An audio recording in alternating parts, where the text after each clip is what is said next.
Hello, and welcome to this edition of Spittin' Sports with Lamar. I am Casey Lamar, and I'm coming at you from the 256.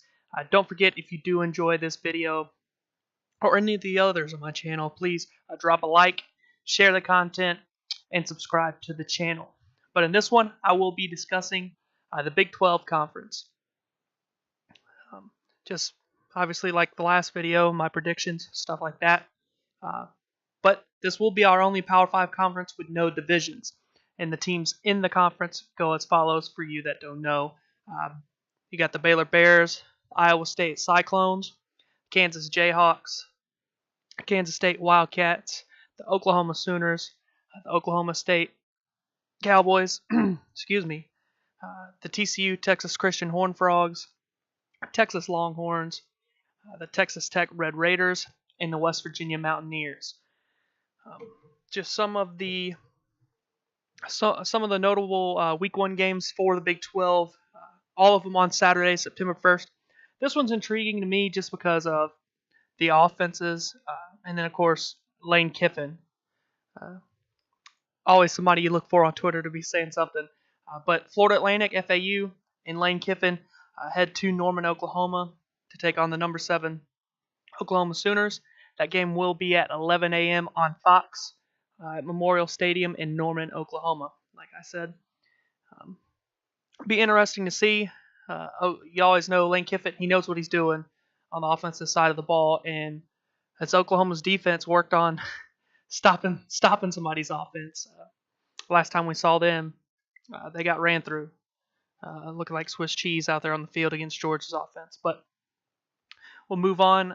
Number 23, Texas. I only mention this one because it's Power 5 teams, and Texas lost this game last year at home. But number 23, Texas, they will. It's a neutral site game, but it's in Maryland. They're taking on Maryland. But it is at 11 a.m. on Fox Sports 1, FS1, FedEx Field in Landover, Maryland. Like I said, it's technically neutral site, but it's still taking place in Maryland.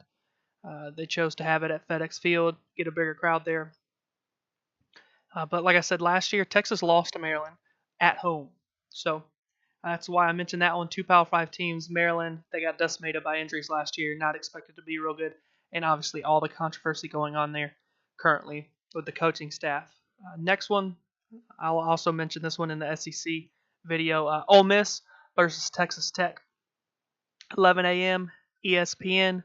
NRG Stadium in Houston. Don't really know. Ole Miss went 6-6 last year. Texas Tech did about the same. Never know what you're going to expect. Texas Tech, they could win 8 games. They could win 5 games. Probably Kingsbury's last chance to hold his job at Texas Tech if he doesn't do something. But that's to be seen. We'll see that as the season goes on. You know, Texas Tech's probably going to throw the ball about 50 times a game. Can Ole Miss... Can their defense step up and stop the offense? And can Ole Miss's offense score points?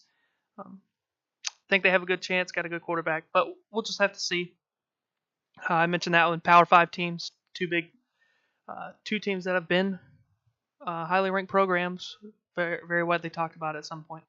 And then the last one I mentioned, 2 more Power 5 teams facing off. Tennessee, Jeremy Pruitt's first game as Tennessee's head coach. Will be taking on number 17, the West Virginia Mountaineers, 2:30 p.m. on CBS, Bank of America Stadium in Charlotte, North Carolina. Will Grier and David Sills, too much for Tennessee.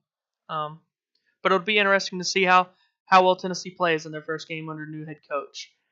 My dark horse is, I'll move on to my dark horse. Dark horse, Oklahoma State.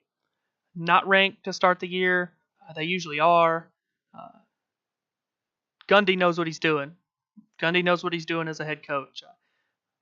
Just a quick stat I wanted to say. Only 2 seasons with less than 10 wins since 2010. They've had 10 wins in 8 of those seasons. Gundy just knows what he's doing. They've always been right there. They finished 3rd one year. If take away an overtime loss to Iowa State, they were playing for a national title. They've always been right there. I really believe Gundy knows what he's doing, and it would not surprise me if they make the Big 12 championship game. But Oklahoma State is my is my dark horse for the Big 12. The championship game matchup, this one's really tough to judge for me. I think it's really going to be a chaotic season in the Big 12 because you don't know what to expect out of Kyler Murray. You know he's going to be good, but where's his mind at? Is he thinking about all that money he signed for in baseball? He did say he's going to baseball. So where's his mind at? How good is that Oklahoma defense? How good are they going to be able to play against all those high-powered offenses? And I think it's going to be neck and neck between them and Pac-12 to try to get somebody in the playoffs. But I think either they or the Pac-12 gets the short end of the stick and misses the playoffs this year. With that happening, there could be a chance for two teams from another conference to make it again, much like last year with Alabama and Georgia. But my championship game matchup is, I know it's kind of it's Oklahoma, but I think Oklahoma makes it somehow with a chance to still make the playoffs. And I think West Virginia will make that game to play them. But in a little bit of a surprise for most people, I think West Virginia gets the job done and takes the Big 12 this year. Will Greer, David Sills V, they are going to make a lot of plays, and I think they make one late.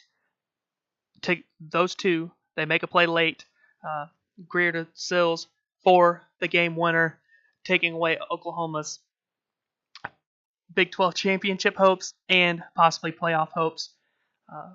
But like I said, if I really had to pick a power conference to not make the playoff this year, I think the Big 12 may be that, unless somebody just completely runs the table, goes undefeated, or only loses one game. But I could see that conference producing a lot of drama this season. But that's all I had to say about the Big 12. I think West Virginia takes it this year. I know they're kind of one of those teams that you always think, oh, this might be the year, and then they fall short. But I think they get it done this year. West Virginia gets it done. But that's all I had to say about the Big 12. Like I said, don't forget, if you enjoyed, please like, share, and subscribe to the channel. But this has been Spittin' Sports on the Big 12. But this has been Spittin' Sports with Lamar. I am Casey Lamar. I look forward to seeing you in the next video.